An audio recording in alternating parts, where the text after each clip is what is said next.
If you're healing from an injury right now, whether it's a major injury or a minor injury, whether it's something like a lower back injury, sprained ankle, or even a cut, like a flesh wound, there are foods you can eat that can really accelerate your healing journey. That's what this video is about today.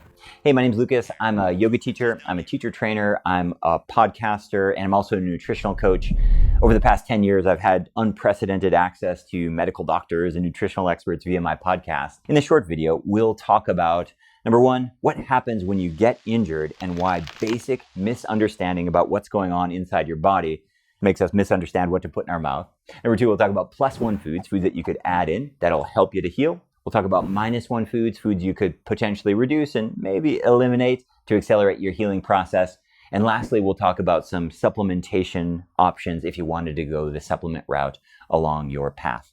Quick disclaimer here, I'm not a medical doctor. If you have a major injury, if you're on medication, please don't change any kind of pharmaceuticals or make any decisions without consulting with your doctor. And if in doubt, err on the side of caution.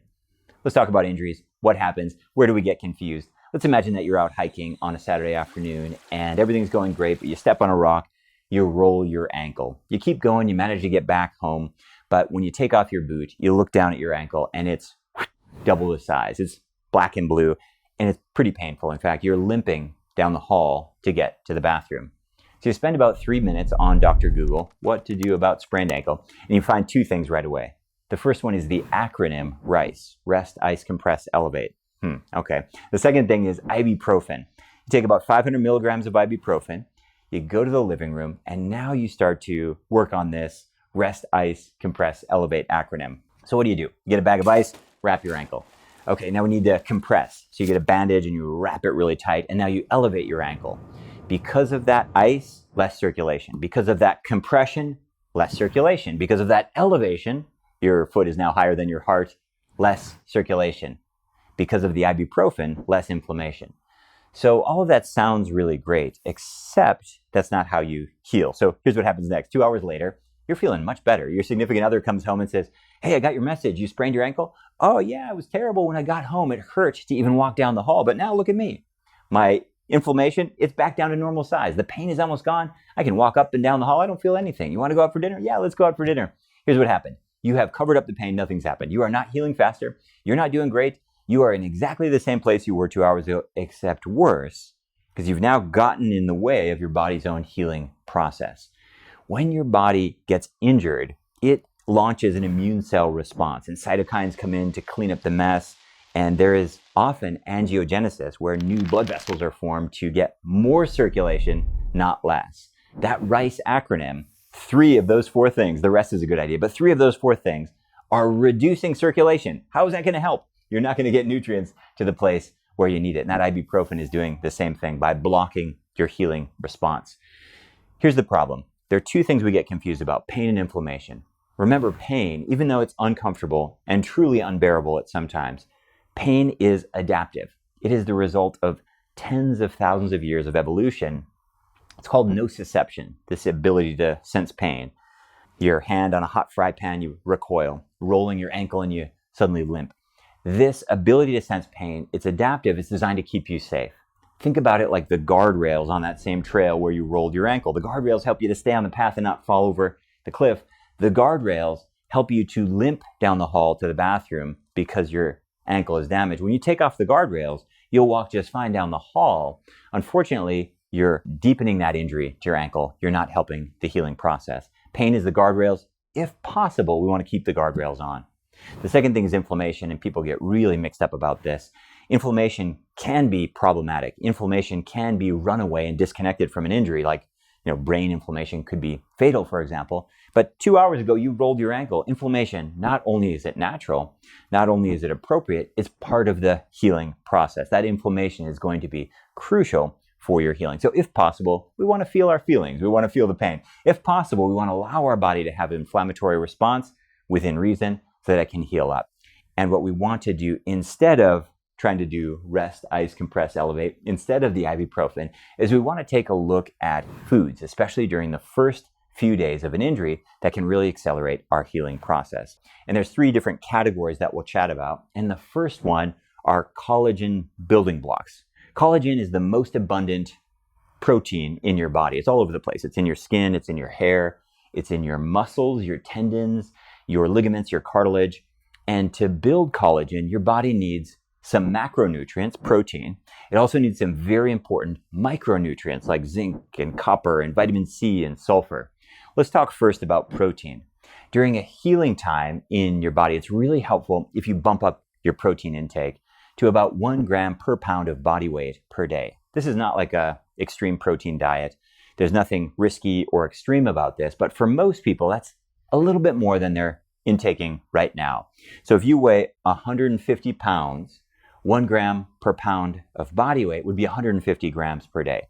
This isn't crazy, but probably for most of you, that means an extra high protein snack or meal, or to use a protein shake. For a lot of people that I work with, the easiest thing is just to have a protein shake or two, usually in the form of whey protein or pea protein. Those are the ones you can get in very natural forms without any weird chemicals or flavors, and they're relatively palatable. And for most people, they're able to bump up their protein intake by 30 or 50 grams a day without completely disrupting their lifestyle or having this massive lunch that they don't want to eat. Let's now talk about these micronutrients, because these are a little bit more complicated to come by. Things like zinc and things like copper and sulfur and vitamin C. Let's start with vitamin C because that's the obvious one. There's vitamin C all over the place, but more plant-based foods. Things like bell peppers and broccoli and blueberries. Citrus fruits obviously have a lot of vitamin C. Vitamin C is an important building block in collagen, so making sure you get ample vitamin C can play a big difference. Zinc is an important micronutrient, and you can get zinc in things like pumpkin seeds or shellfish, for example. Copper is another very, very important micronutrient that you can find in nuts and seeds. You can also find it in organ meats and some other strange foods that you may or may not be eating. And the last one, and this is one of the more important ones that people neglect, is sulfur-rich foods. Sulfur is a mineral, smells a little bit like rotten eggs, and you would find this in cruciferous vegetables like broccoli and cauliflower and chard and kale. And you say, yeah, I eat those sometimes. Not a lot of people eat those foods every day. And so this can be one that makes a big, big difference. So we've talked about the micronutrients that you need for collagen. We've talked about the macronutrients, bumping up your protein. Now let's talk about some anti-inflammatory foods. But wait a minute, Lucas, you said inflammation is good. Inflammation is good initially, but you also want to give your body the things that it needs to fight inflammation on its own, because your body has internal processes to take care of these things. And when you eat anti-inflammatory foods, things like turmeric, things like the bromelain in pineapple, things like omega-3 fats in fish or algae oil or flax seeds or chia seeds, these natural anti-inflammatory foods, they allow your body to do the process on its own. Instead of having a roadblock for the healing journey, your body simply has the tools it needs for if and when it's appropriate to turn off inflammation. Very big difference between taking 500 milligrams of ibuprofen and taking chia seeds, flax seeds, fish oil, krill oil, bromelain in the form of pineapple, or curcumin in the form of turmeric or a supplement every day. So we want to make sure we have anti-inflammatory foods pretty much every day, especially during that initial healing phase. The last micronutrient is almost a macro micronutrient, and that is magnesium. Magnesium is one of the most abundant minerals in your body, and it's also all over the place in the planet, but we don't usually get enough of it. We need a lot of it, like 500 milligrams per day, and you get it from things like dark green leafy vegetables. Anything with chlorophyll, dark green stuff, has magnesium. Also, dark chocolate has a lot of magnesium. And what magnesium is really helpful for is if you damage your ankle, if you hurt your lower back, if you have a rotator cuff injury, sometimes the muscles that surround that area will tense up in an attempt to protect you and keep you safe. And again, this starts off adaptive, but when you're trying to sleep and you have over-tense muscles, magnesium can be very, very helpful for relaxing muscles. So we're building collagen. We are eating anti-inflammatory foods, and then we're taking magnesium to help our overactive hypertonic muscles to relax. Now let's talk about -1 foods. There are some really obvious things, but it really is worth reiterating. But you want to stay away from processed foods, specifically cookies, crackers, and biscuits, and all this stuff in the middle aisles of the grocery store. It's not because these things are kryptonite. There's a lot of weird chemicals in there for sure, but the reality is we don't really know what those chemicals do. I'm sure some of them are bad. I'm sure some of them are benign. But here's what we do know. You'll find a lot of processed sugar and you'll find a lot of processed oils. And both excess sugars and sweeteners and rancid and denatured oils, those can definitely lead to inflammation here, which can spread to inflammation in other places. So when you add fire to fire, not a great idea. The other thing you want to reduce or eliminate, especially during a healing phase, is alcohol. You'll hear a lot of great things about alcohol. This is all people trying to tell you good things about bad ideas. Alcohol is a neurotoxin. It's a toxin for your body in general. The more you drink, the more your body has to deal with. Your body has to attempt to eliminate this. For some people, alcohol can be inflammatory. For other people, not necessarily. But for all people, your body has to metabolize and get rid of that alcohol. It's extra work. It's just an extra burden. You want to free up your body's resources for healing. And lastly, we want to really try to avoid excess sugar. Sugar is not the enemy, right? Your body, every cell in your body can utilize glucose, but the poison is in the dose. Excess sugar, high amounts of sugar, high sugary diets, that very quickly goes from something that your body and brain love to something that becomes neurotoxic and can create a cascading effect with hormones and inflammation throughout your body. So we'll reduce those processed foods. We'll reduce our sugar intake, and we'll try to reduce or eliminate alcohol, and that can make a very big difference. Last subject that I want to touch upon, which are supplements. And whenever I bring up the topic of supplements, immediately I get hate mail and trolls, and people say, I don't believe in supplements. I get all the nutrients I need from the foods I eat. If you do, that's amazing. If you do, you're probably 1 in 1,000. It's very, very difficult to get all the nutrients from the foods you eat, not just because of modern agriculture, but because it's a very difficult thing to do in general. It always has been.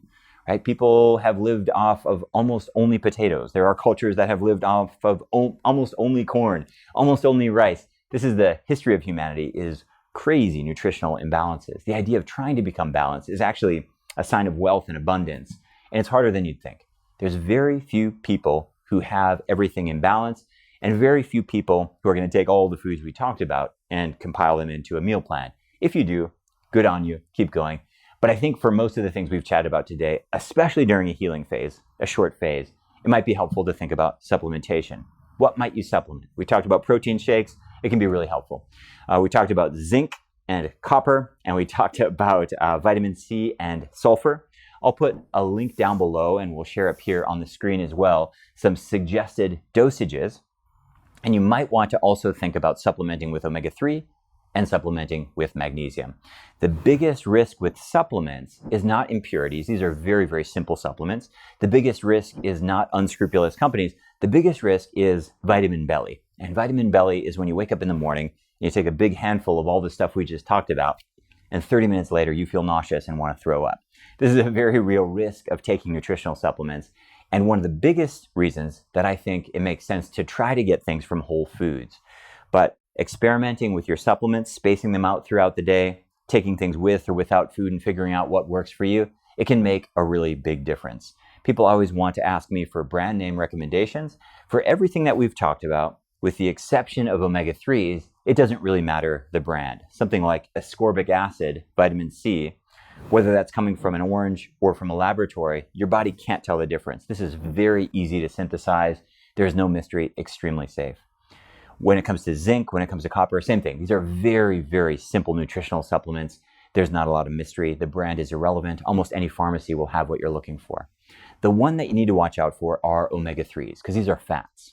You can think of these like juice. You wouldn't buy any brand of juice. You wouldn't drink old juice or rancid juice. And when you're buying omega-3s, they do tend to be expensive, and the brand does matter.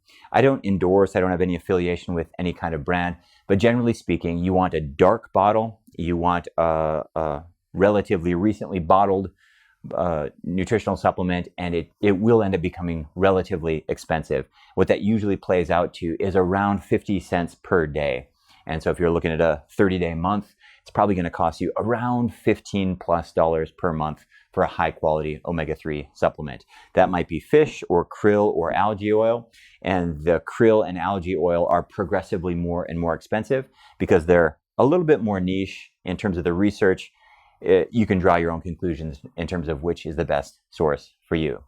So we've talked a lot about injuries. We've talked about pain. We've talked about inflammation, talked about foods you can add, foods you can reduce, and the option to potentially use supplementation as kind of a self-care routine. Hopefully that's been helpful for you.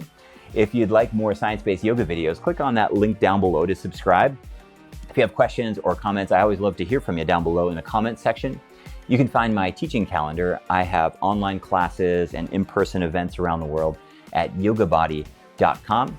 And lastly, you'll find a full link to everything that we're doing in the PDF down below with nutritional supplement and a list of all the foods and ingredients that we've chatted about. Thanks so much for joining me. Hope that's helpful. Wishing you a speedy recovery with whatever injury you're dealing with, and I'll see you in the next video.